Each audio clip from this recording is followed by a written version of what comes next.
Dans le prochain épisode des Un si grand soleil. Alors que Ludo a encore des sentiments pour Noémie, Tresson est placé en garde à vue. Lundi 27 mars 2023 dans Un si grand soleil.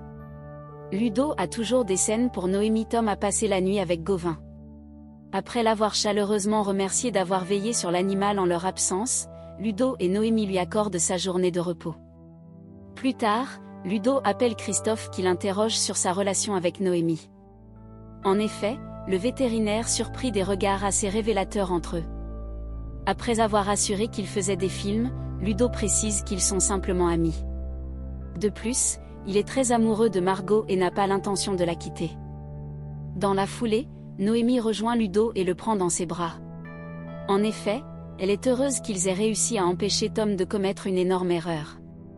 L'adolescent ayant fait un pas dans la bonne direction, Noémie veut désormais l'aider à franchir un cap. Par la suite, alors que Noémie envisage de signer un contrat d'exclusivité avec un magasin pour vendre ses légumes, elle a besoin de conseils juridiques et appelle Margot. Ce dernier propose alors de remettre le contrat à Florent puis promet de revenir vers elle dans les plus brefs délais. Pour la remercier, Noémie offre à Margot un verre en fin de journée, qu'elle accepte. Parallèlement, Ludo se rend à la galerie et se confie à Alix sur ses sentiments pour Noémie. Bien qu'il ait tout essayé, Ludo est toujours amoureux d'elle. Maintenant, il craint que Margot ne le découvre. Alors qu'Alix tente de savoir s'il a encore des sentiments pour Margot, Ludo le confirme. En réalité, Ludo est amoureux des deux femmes. Une situation compliquée pour le jeune homme. Tom reçoit un appel de Jonas qui lui dit qu'il a été arrêté et qu'il va faire de la prison. Alors que Tom est vraiment désolé, Jonas s'en fiche. S'il avait fait le guet comme prévu, tout cela ne serait pas arrivé. En colère, Jonas dit qu'il ne veut plus jamais parler de lui. À ses yeux, il n'existe plus. Le soir, Margot arrive chez la colocataire et raconte à Ludo qu'elle a passé un bon moment avec Noémie. Aimant beaucoup la jeune femme, elle pense même qu'ils pourraient devenir amis. Au cours de la conversation, Ludo fait part à Margot de son désir d'emménager avec elle. Et ça tombe bien car elle aussi le veut vraiment. Heureuse, elle se blottit dans ses bras. Un si grand soleil sorti 27 août 201 1826 minutes série Un si grand soleil avec Fred Bianconi, Manuel Blanc, Bertrand Farge presse 2.8 spectateurs 1.7 Tresson est place en garde. La police de Montpellier est persuadée que Régis Tresson est le commanditaire des viols collectifs.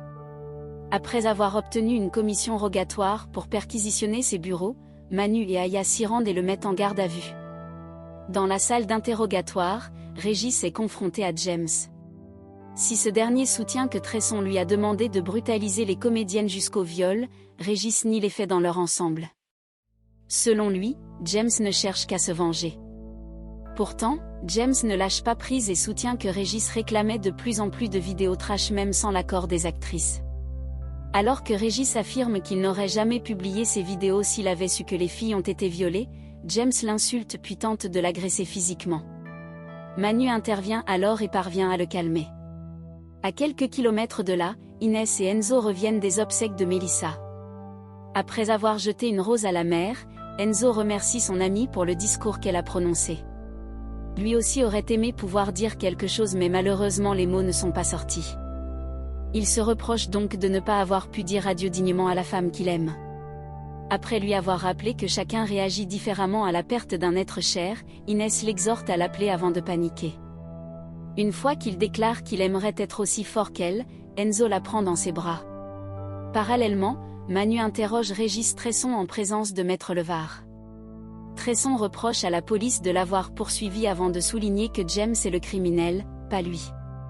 De son côté, Serge dit au capitaine Léonie qu'ils n'ont aucune preuve contre son client, mais le policier certifie qu'ils finiront par en trouver.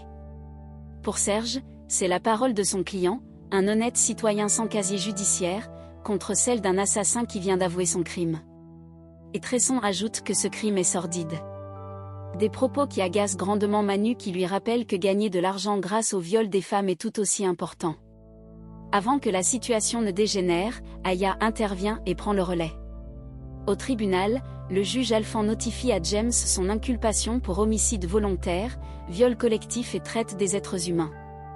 Au vu de la gravité des faits, Cécile précise qu'elle va demander son placement en détention provisoire auprès du juge des libertés. James lui fait alors remarquer qu'il a quand même aidé la police en balançant Tresson puis répète qu'il n'a pas tué Melissa exprès. Choquée, Cécile lui montre les photos de la jeune femme méconnaissable tant James a été si dur avec elle. À la vue de ces clichés, le photographe reste bouche bée et Cécile met fin à l'interrogatoire. À quelques pas de là, Avoir et Manu font le point sur l'enquête. Comme Régis ne l'a pas lâché, la police a peur de devoir le relâcher, mais Alex a enfin mis la main sur quelque chose. En effet, il a vu Régis sur une des vidéos de James alors qu'il affirmait toujours qu'il n'était jamais présent sur le plateau.